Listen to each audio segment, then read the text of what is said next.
पापियों को पाप के है आरती, भागवत भगवान की है आरती, पापियों को पाप के है आरती।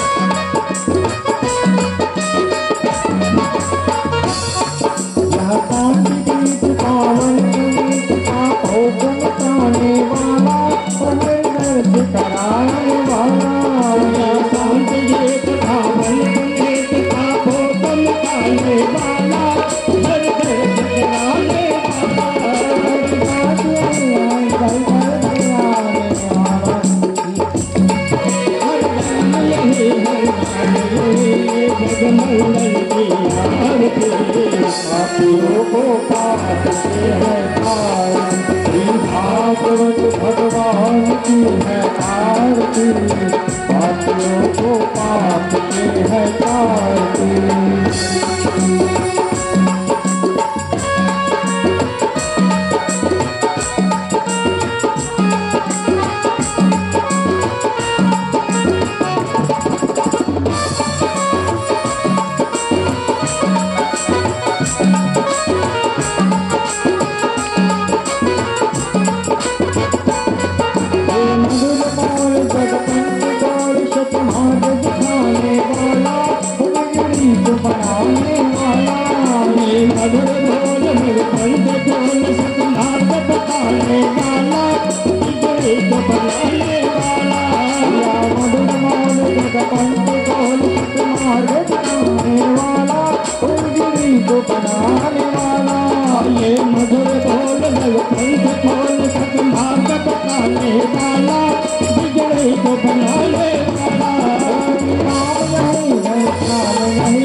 भगवान की है आरती, पापियों को पाप के है आरती, भागवत भगवान की है आरती, पापियों को पाप के है आरती।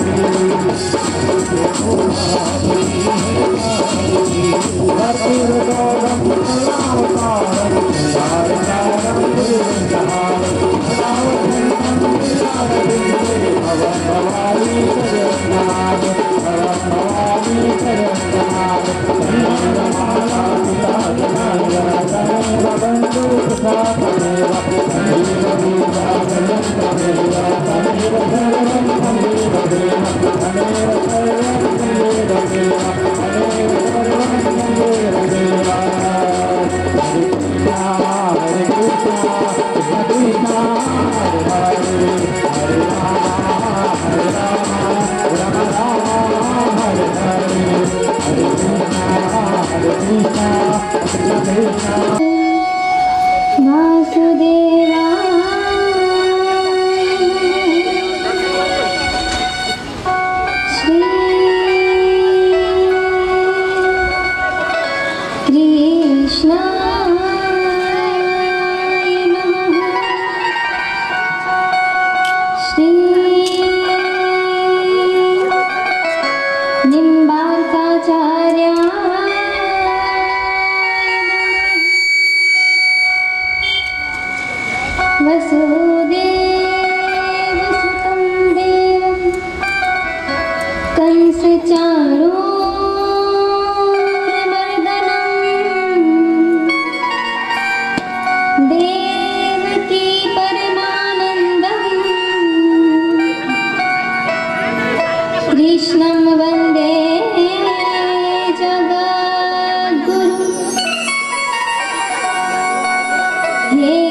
यं प्रभजन्तमनुपेतमुपेतकृत्यं द्वैपायनो विरहकातरया जहार पुत्रेति तन्मयतया धर्माभिनेदितस्तम् सर्वभूतहृदयं मुनिमानतोऽस्मि।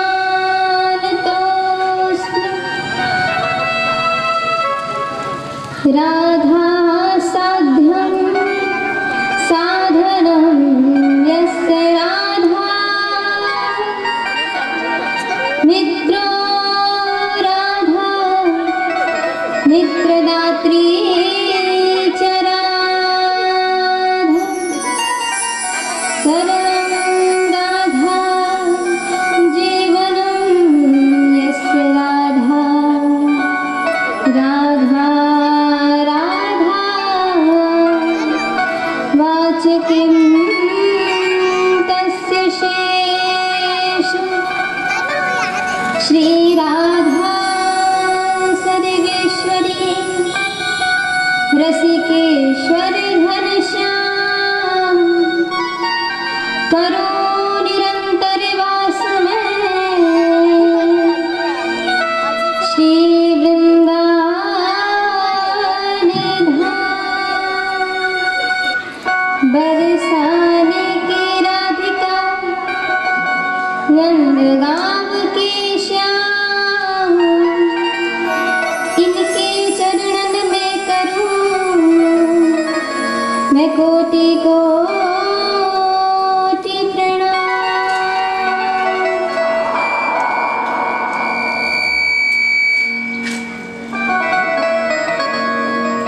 आइए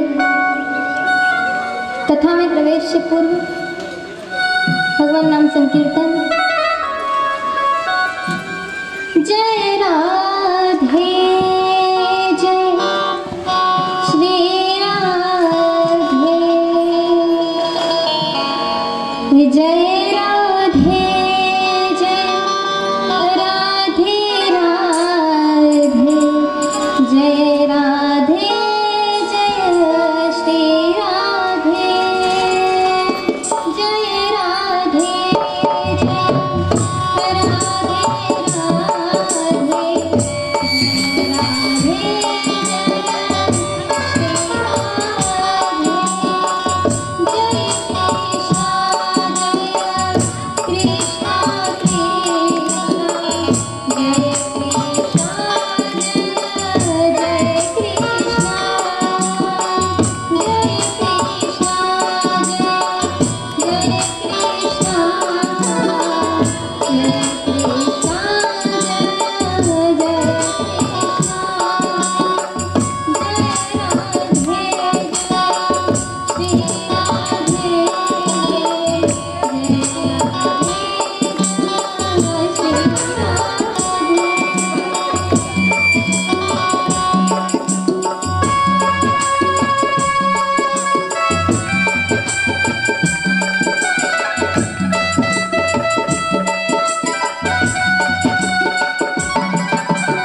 जय श्री राधे जय श्री राधे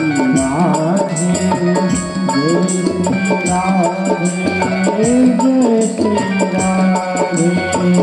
श्यामा गौरी अनित्य किशोरी प्रीतम जोरी श्री राधे रसिक रसीली चैन छबीलो गुण वीलो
चालू रखा।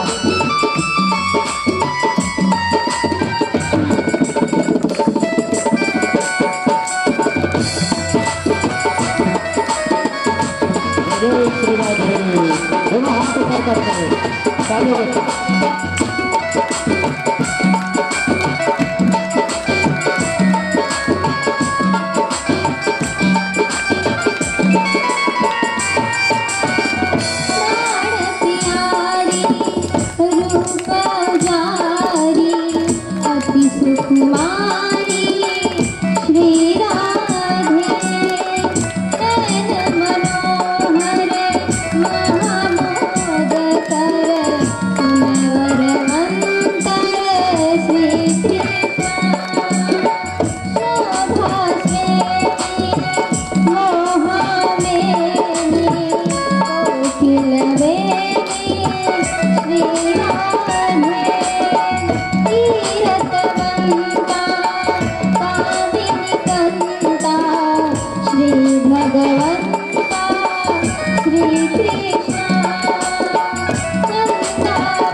वृंदावन बिहारी लाल की जय हो।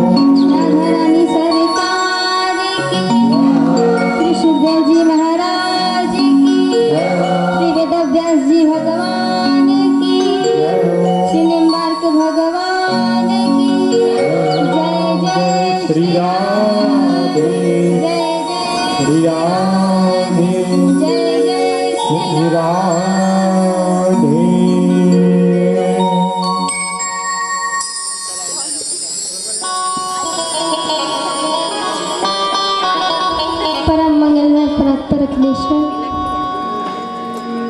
अकारण करुणा वृणाल भक्तवांचित कल्पतरु। भगवान श्री पीताम्बरधारी बाल कृष्णलाल की वांगमय प्रतिमूर्ति श्रीमद् भागवत महापुराण के चरणों में कोटि कोटि नमन। यहाँ उपस्थित सभी भक्तजन श्रोताजन के हृदय में विराजमान भगवान श्री बाल कृष्णलाल के चरणों में कोटि कोटि नमन। आइए, आज बड़े सौभाग्य का अवसर है जो हमें श्रीमद् भागवत कथा श्रवण का सुअवसर प्राप्त हुआ। वैसे तो कथा कल से प्रारंभ हो जानी थी, आप सभी को पता है समय के अभाव के कारण कल हमने कथा श्रवण नहीं की थी।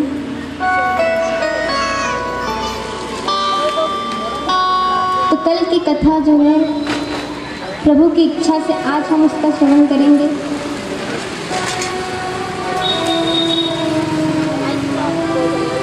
भगवान की लीला जो है वो एक तो कभी खत्म होती नहीं है। अब कई लोग सोचेंगे भगवान ने द्वापर में लीला की थी, अभी लीला कहाँ करते हैं, अभी हम तो उनकी कथा सुनते हैं, परंतु ऐसा नहीं है।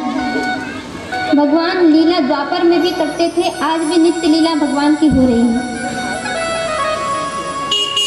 परंतु वो लीला जो है हमें दिखाई नहीं देती है। अब कहोगे हमें क्यों नहीं दिखती? ऐसे भगवान की दृष्टि में हम छोटे हैं। भगवान सबको समान प्रेम करते हैं। परंतु भगवान की उस लीला को देखने के लिए, उनकी कथा को श्रवण करने के लिए योग्यता चाहिए होती है। और जो व्यक्ति योग्य है भगवान,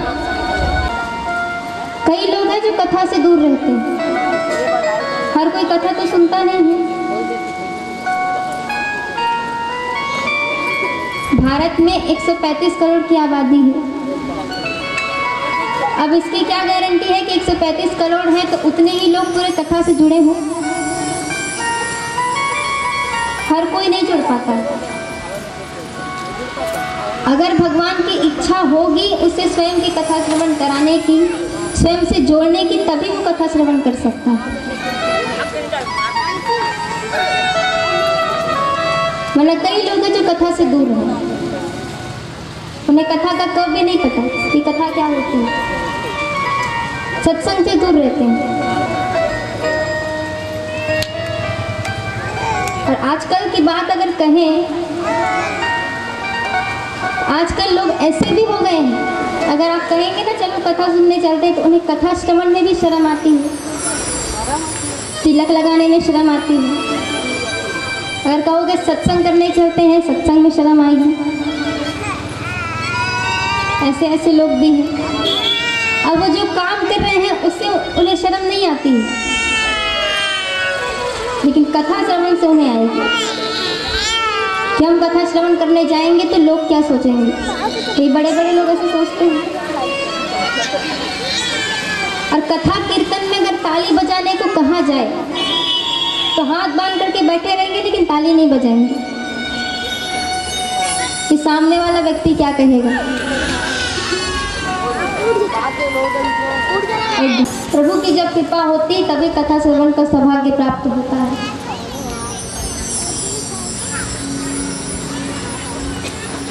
हम सभी कथा श्रवण कर रहे थे कि एक बार नैमिषारण्य क्षेत्र में सबसे ज्यादा जहाँ कथा हुई है वो नैमिषारण्य में हुई है। सबसे ज्यादा भागवत जहाँ हुई है, तो वही नैमिषारण्य में श्री सूत जी महाराज विराजमान थे। शौनकादिक ऋषि वहां थे। श्री सूत जी महाराज शौनकादिक ऋषियों को कथा श्रवण करा रहे हैं।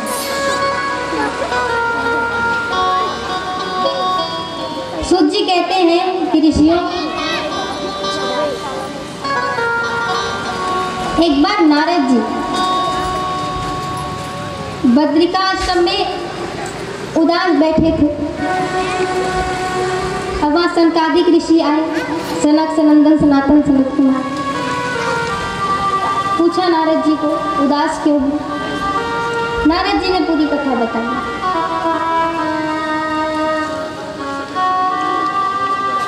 कि एक संत कब उदास होता है। अब संत का कोई परिवार तो होता नहीं है, न उसे खुद की चिंता होती है। संत केवल तभी उदास होता है जब जग का कल्याण ना हो। जब जगत संसार दुखी हो तब संत दुखी होता है। नारद जी ने बताया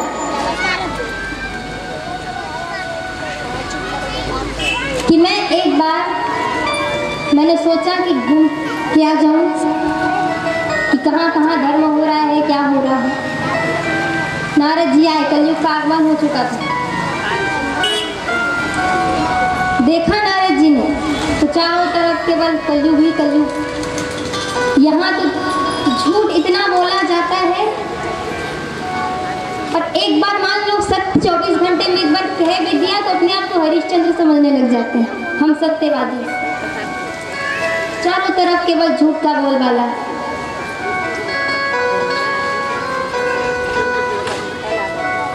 बच्चे माता पिता की सेवा नहीं करते, जिसको देखो दुखी है। इस संसार में जो व्यक्ति आता है वो दुख से ही आएगा, उसे दुख मिलेगा ही मिलेगा, क्योंकि संसार का नाम ही दुखालय है। आप पुस्तकालय में जाएंगे आपको पुस्तकें मिलेंगी, और कुछ तो मिलने वाला है नहीं।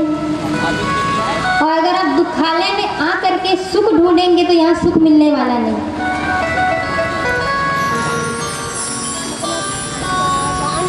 यहाँ सुख है ही नहीं, कि दुखालय में आए हैं तो केवल दुख ही दुख मिलेगा। कोई तन दुखी, कोई मन दुखी, कोई धन बिन रहित उदास, थोड़े थोड़े सब दुखी सुखी राम के दास। श्री तुलसीदास जी कहते हैं कि कोई तन से परेशान है, तन दुखी, किसी का तन अच्छा नहीं है, धन है उसके पास परंतु तन से परेशान है, अनेक प्रकार की बीमारियां हो रखी है, सुबह उठते ही 2-4 गोलियां खानी पड़ती हैं,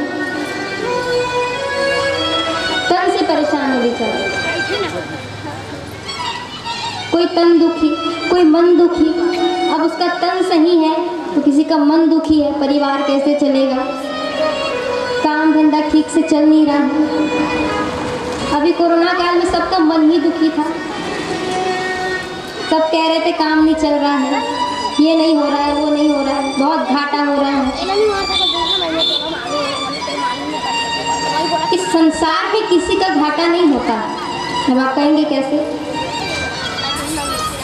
आपका जब जन्म हुआ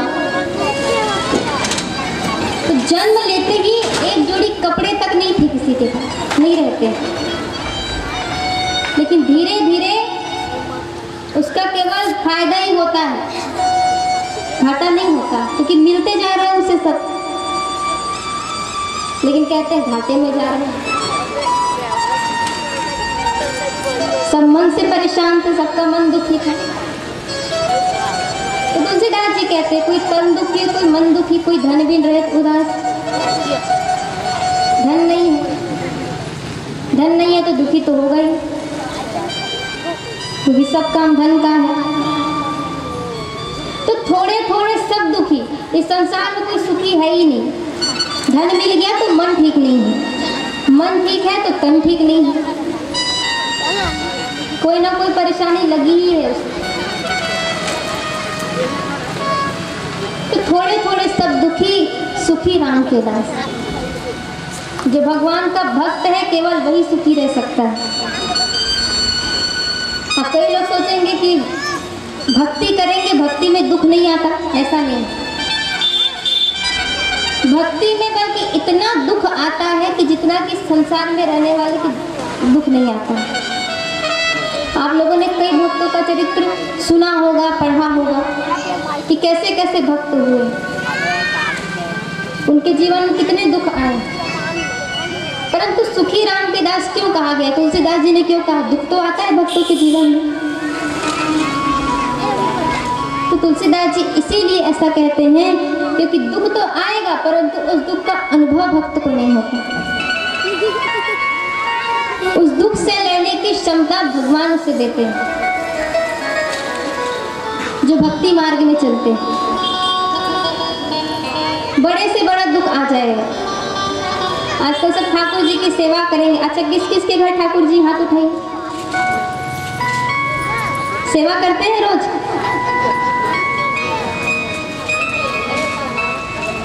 अब रोज लड्डू गोपाल की सेवा करेंगे, सब करते हैं। अगर आपको कोई कहे, कोई धमकी दे दे कि तू भगवान की सेवा करना बंद कर दे, नहीं तो हम तुझे खाना नहीं देंगे 24 घंटे, तो क्या करेंगे?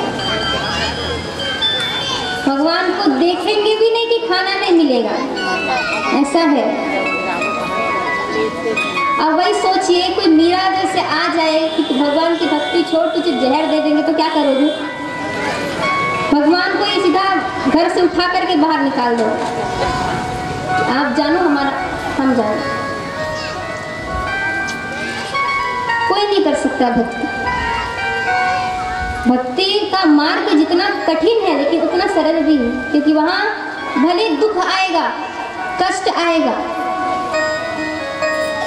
मीरा को कितना दुख सहना पड़ा था।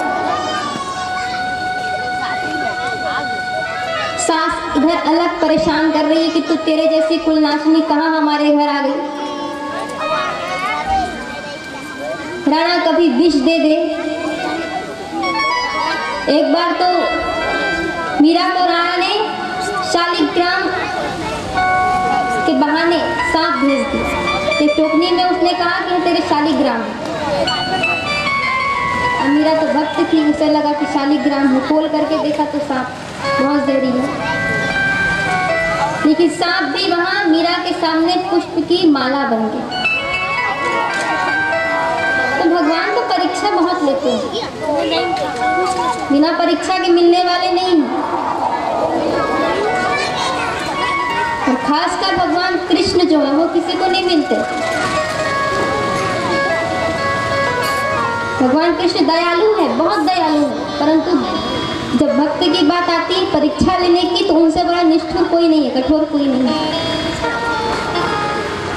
बड़ी बड़ी गोपियां ब्रजवासी इतना प्रेम करते थे भगवान से, हम तो उनके चरणों की धूल नहीं, लेकिन भगवान उन्हें छोड़ करके चले गए। क्यों? क्योंकि उनकी परीक्षा लेनी। कब तक मुझसे प्रेम कर सकता है, कितना कष्ट सहन कर सकता है। तो भगवान बहुत परीक्षाएं लेते हैं, परंतु उस दुख में भी भक्त का साथ कभी नहीं छोड़ते हैं। अगर विश्वास है, दृढ़ विश्वास अगर है, भगवान केवल विश्वास ही तो चाहिए। जिस भक्त के पास विश्वास है भगवान उसका साथ कभी नहीं छोड़ते।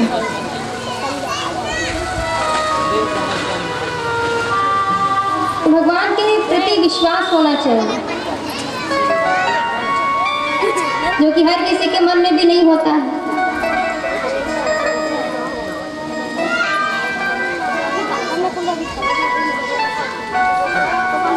तो दुख से लड़ने की क्षमता भगवान दे देंगे। तो सुखी राम के दास इसीलिए कहा गया कि दुख जितना भी जीवन में आए, भगवान अगर साथ में है तो कोई उस भक्त का कुछ नहीं बिगाड़ सकता। परंतु एक बात जितनी आपको सरल लग रही है ना कि भक्ति करनी चाहिए, भक्ति बहुत, कोई नहीं कर सकता, क्योंकि भक्ति का मार्ग इतना कठिन है। परेशानियां बहुत आती है इस मार्ग में।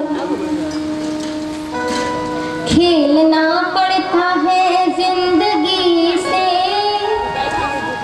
भक्ति इतनी भी सस्ती न को बसाना, बात हर एक के बस की नहीं है, मन के मंदिर में प्रभु को बसाना, जय श्री राधे। मंदिर में प्रभु को बसाना, बात हर एक के बस की नहीं है,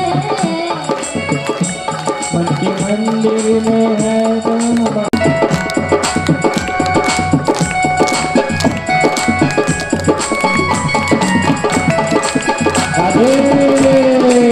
दोनों हाथ ऊपर करके दूसरी तालियों के साथ।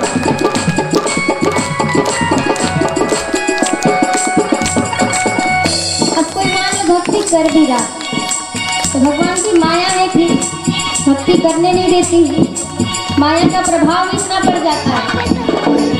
तो संतों ने माया को क्या कहा? संत कहते हैं नागिन है माया, इसने सारा जगत काट खाया। संत कहते हैं नागिन है माया, इसने सारा जगत काट खाया।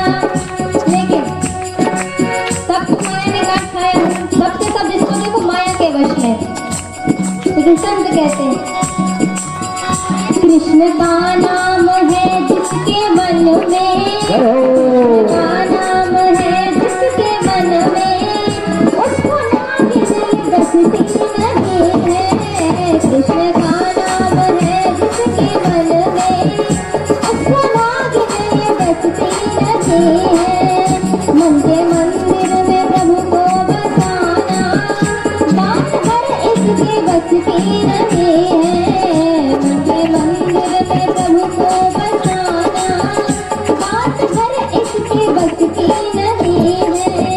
खेलना पड़ता है जिंदगी से, खेलना पड़ता है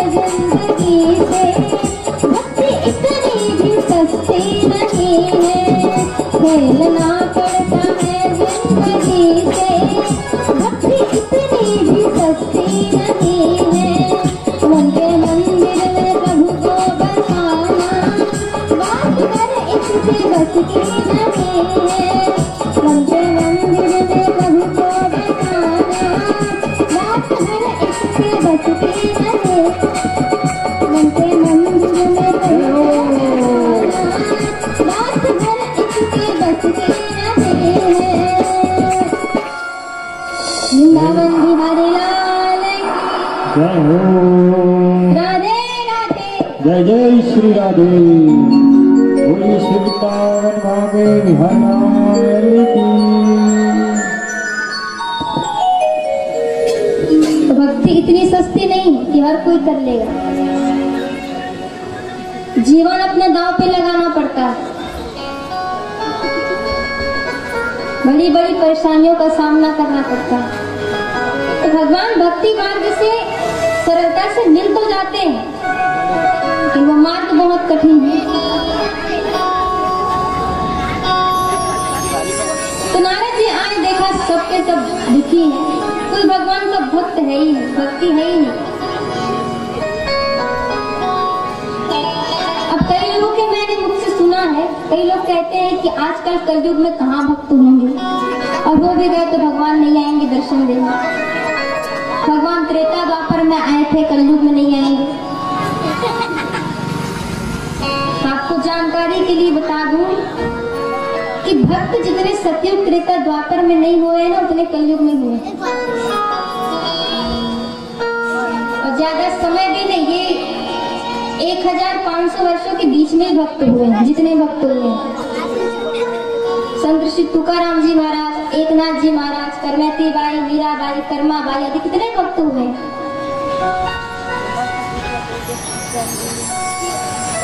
तो भगवान ने इन सभी को दर्शन दिया। भगवान दर्शन देने के लिए कलयुग सतयुग त्रेता द्वापर नहीं देखते हैं, वे केवल भक्त का भाव देखते हैं। तुम जब मुझे जहां बुलाओगे मैं आ जाऊंगा। तो भक्त कोई नहीं था, नारद जी बड़े परेशान थे। ये देखो उधर केवल झूठ कपट और कुछ नहीं। घूमते घूमते नारद जी आए वृंदावन में। अब वृंदावन तो प्रेम भूमि है। नारद जी ने दूर से देखा तो एक स्त्री बैठी हुई थी, उसके बगल में 2 वृद्ध पुरुष थे। नारद जी देख करके जाने लगे, अब संत है, अकेली स्त्री के पास कैसे जाएंगे, वृद्ध पुरुष है, मूर्छित। तो भक्ति ने वहां से आवाज लगाई कि भाषा दूषणं तिष्ठ मच्चिंतामपि नाशय। उस स्त्री ने कहा कि हे साधु, कुछ देर रुकिए और मेरी चिंता का निवारण कीजिए, मेरी चिंता का नाश कीजिए। नारद जी पास गए, पूछा कि आप कौन है देवी। उस स्त्री ने कहा कि मेरा नाम भक्ति, और ये 2 वृद्ध पुरुष है, वो मेरे पुत्र है ज्ञान वैरागी। नारद जी ने पूछा बात क्या है, परेशान क्यों है।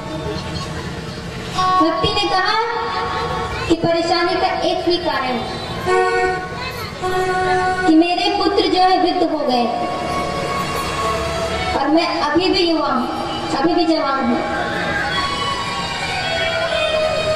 समय से तो पुत्र को युवा होना था और माँ वृद्ध होती है, परंतु यहाँ तो उल्टा चल रहा है। मैं क्या करूँ। नारद जी ने पूछा कि आप कहाँ की रहने वाले हैं, यहाँ कैसे हैं। भक्ति ने कहा मेरी कथा ऐसी तो बहुत प्रचलित है, परंतु भक्ति कहती है कि उत्पन्नां द्रविडेशाहं वृद्धितं कर्णाटके गता क्वचिन् क्वचिन् महाराष्ट्रे गुर्जरे जनिता। भक्ति कहती है कि मेरा जन्म हुआ द्रविड़ देश में, वृद्धितं कर्णाटके गता, धीरे धीरे कर्नाटक में पली बड़ी। कुछ दिन क्वचिन महाराष्ट्र में रही, गुर्जरे जन्मितां गता, परंतु गुजरात आते आते में वृद्ध हो गए। पहले आप कहते थे कि गुजरात में भक्त हैं, परंतु वहाँ भक्त नहीं थे पहले, वहाँ दिखावा करने वाले थे। ये लोग होते हैं ना कि भक्ति का दिखावा करेंगे, ये सोचते हैं कि हम बड़े भक्त हैं, हमें बड़ा भक्त कहे लोग, जानबूझ के मन में कोई भाव नहीं है, लेकिन जानबूझ करके दिखावा करते हैं हम बड़े भक्त हैं, हम बड़े धार्मिक। तो उस समय गुजरात में वैसे ही थे, भक्त नहीं थे, दिखावा करने वाले थे, इसलिए भक्ति वहां वृद्ध हो गई। परंतु गुजरात में श्री नरसिंह मेहता जी का जन्म हुआ, और नरसिंह मेहता जी जो थे, गुजरात में जन्म होने के कारण गुजरात की भूमि पवित्र मानी गई। इतने बड़े भक्त वहां हुए। अब तब से वहां कुछ भक्त है, परंतु उस समय वहां भक्ति वृद्ध हो गई। भक्ति कहती है कि वहां समय आई वृंदावन, वृंदावन पुनः प्राप्य नवीन स्वरूपिणी। भक्ति कहती वृंदावन आई तो मुझे नया स्वरूप मिल गया, मैं युवा हूँ, परंतु मेरे पुत्र वृद्ध हो गए, इन्हें कोई स्थान ही नहीं मिला, क्योंकि वृंदावन केवल प्रेम भूमि है, केवल वह भक्ति भूमि है। प्रेम जहाँ है केवल वृंदावन में।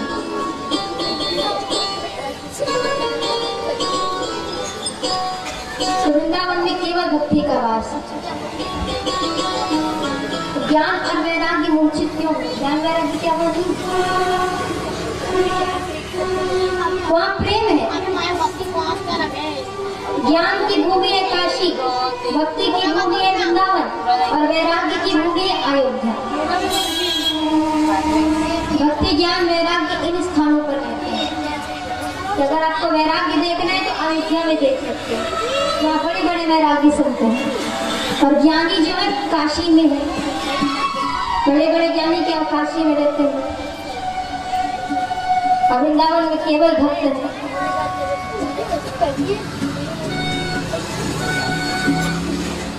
तो नारद जी को भक्ति ने कहा कि आप मेरी चिंता का निवारण कीजिए, मेरे पुत्र को मूर्छित हो गए हैं।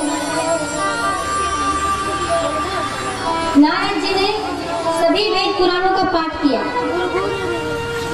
कि ज्ञान वैराग्य जीवित हो जाए, परंतु जीवित नहीं हुए। अंत में नारद जी ने गीता का पाठ किया। गीता का पाठ सुन करके ज्ञान वैराग्य को थोड़ा होश तो आया, मूर्छा भंग हुई, परंतु फिर मूर्छित हो गए। नारद जी बड़े परेशान है, अब क्या करेंगे? अंत में नारद जी ने जा करके ज्ञान और वैराग्य के कान में जोर से आवाज लगा कि ज्ञान उठो, वैराग्य उठो, कोई फर्क नहीं पड़ रहा। उसी समय आकाशवाणी हुई, नारद तुम सत्कर्म करो। नारद जी सोच में पड़ गए कि मैंने इतने सारे वेद पुराणों का पाठ किया, गीता का पाठ क्या सत्कर्म नहीं? तो फिर सत्कर्म क्या? नारद जी ढूंढने लगे इधर उधर, सत्कर्म किसे कहते हैं, सत्कर्म किसे कहते हैं। रास्ते में जाए जो भी लेके बस सत्कर्म किसे कहते हैं ये बताओ।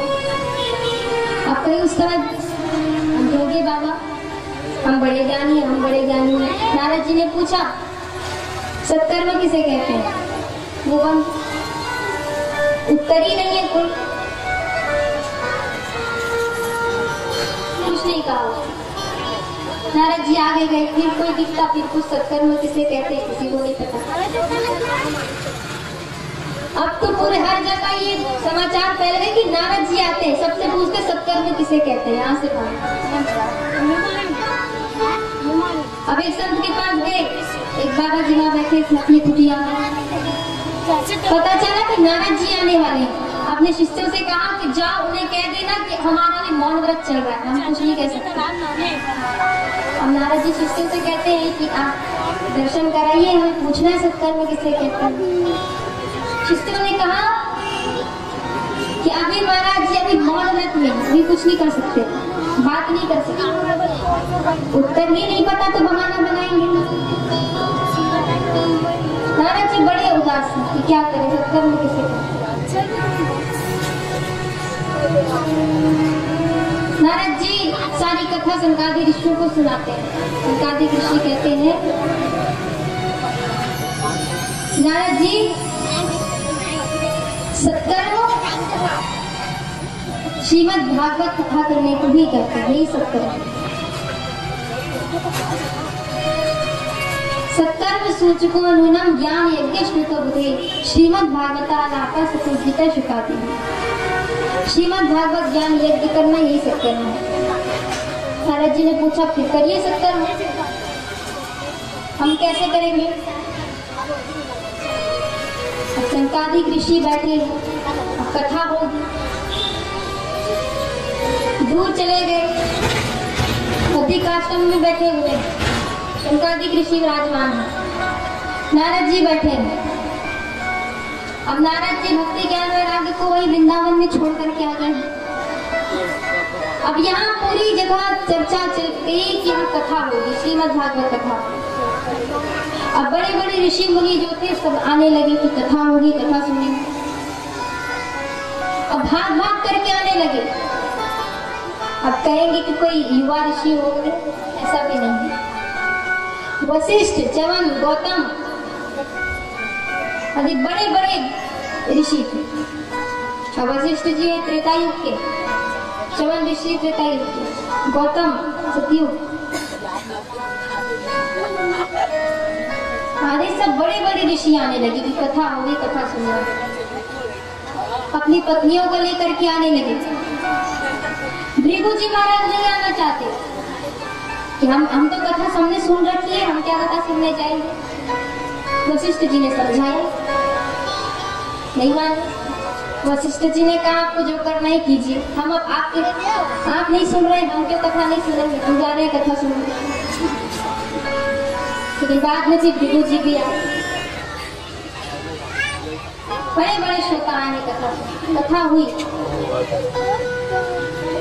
अब कथा कर रहे हैं सनकादिक ऋषि।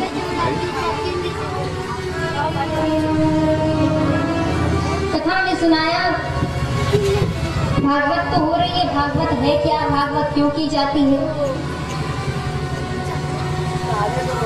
सब कथा कराते हैं, कोई ना कोई इच्छा तो होगी मन में, हम कथा कराएंगे, हमारी इच्छा पूर्ति हो जाएगी। भागवत से इच्छा पूर्ति तो होती है, परंतु भागवत की कथा में भक्ति, ज्ञान और वैराग्य तीनों हमें प्राप्त होते हैं। भगवान की कथा अगर सुनोगे तो भगवान के प्रति प्रेम जागृत होगा। अगर आपको इससे समझ ना आए बात तो आप खुद ही समझ लीजिए। आप किसी के बारे में अगर बार बार सुने कि वो ऐसा है, वो ऐसा है, वो ये है, वो ये है, तो आपके मन में उसके प्रति प्रेम आ जाएगा। रुक्मिणी ने भगवान कृष्ण को कभी देखा नहीं, भगवान की कथा सुनकर के उनसे प्रेम किया। तो भगवान की कथा सुनने से भगवान के प्रति प्रेम जागृत होता है। अब भागवत में ज्ञान भी है, जितना ज्ञान चाहिए ज्ञान भागवत नहीं है, वैराग्य भी है। तो भक्ति, ज्ञान और वैराग्य तीनों हमें प्राप्त हो जाते हैं।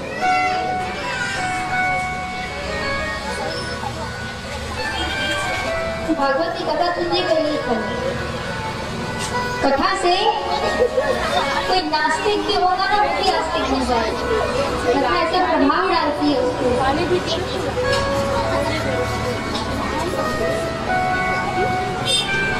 तो कथा हुई, सभी ऋषियों ने पूछा। इधर सनकादिक ऋषि सूत जी महाराज से पूछते हैं, क्या आप कथा कर रहे हैं, ठीक है, कथा से पापी करे, ठीक है, क्या कोई ऐसा व्यक्ति उससे कर सकता है जिसने केवल जीवन भर पाप किया हो और उसकी मुक्ति हुई हो? भगवान के नाम से। तब यहाँ सूत जी आजामिल की कथा सुनाते हैं।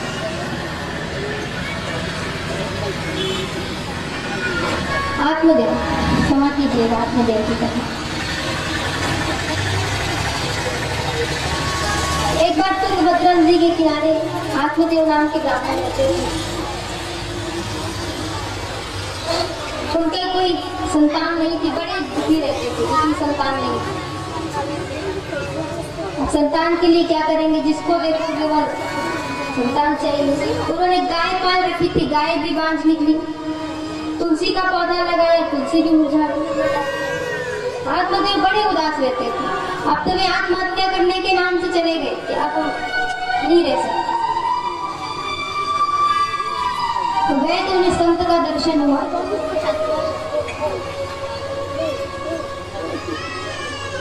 देखिए, चाहे जिस भी स्थिति में आपको जो कुछ भी चाहिए, सच्चे मन से अगर भगवान से हम प्रार्थना करें किसी भी चीज के लिए, तो भगवान उसे कभी अस्वीकार नहीं करते। भगवान उसे हर चीज देते हैं।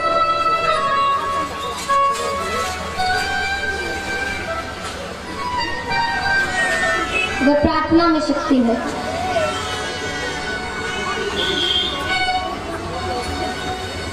कई बार भगवान की कृपा भी ऐसी हो जाती है, वैसे योग्य तो यहाँ कोई है नहीं, लेकिन अगर आपको कोई दिखे भक्ति करने वाला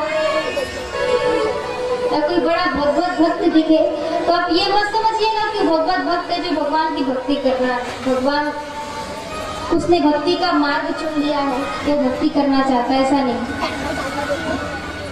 भक्ति करने के लिए कोई भक्त भक्ति का मार्ग नहीं चुनता, बल्कि भगवान खुद अपना भक्त का चयन करते हैं कि कौन मेरे भक्त बनने योग्य। क्योंकि कथा हर जगह हो रही है, ऐसे में तो सब प्रहलाद मीरा बन गए होते, क्यों नहीं बनते हैं? क्योंकि भक्ति हम चाह के नहीं कर सकते हैं, जब तक भगवान की इच्छा ना हो कि ये मेरा भक्त बन सकता है। अगर भगवान उसका चयन स्वयं करे तब ऐसा हो सकता है। और भगवान की कृपा हुई जिस दिन, उस दिन हमें संत का दर्शन हो जाता। संत की कृपा हुई तो भगवान के दर्शन से कोई नहीं रोक सकता। आजकल तो सब चमत्कार, कोई देखते हैं कि जो चमत्कार करे वही सच्चा संत है, ऐसा लोग मानने लगे। जो चमत्कार ना करे वो संत नहीं है। लेकिन संत जो होता है वो कभी चमत्कार नहीं करता, वो चमत्कार पर विश्वास रखता ही नहीं। तो संत कौन? उसे केवल भगवान के सिवा और कुछ भाता ही नहीं है, चाहे चमत्कार हो चाहे और कुछ। क्योंकि संत का दर्शन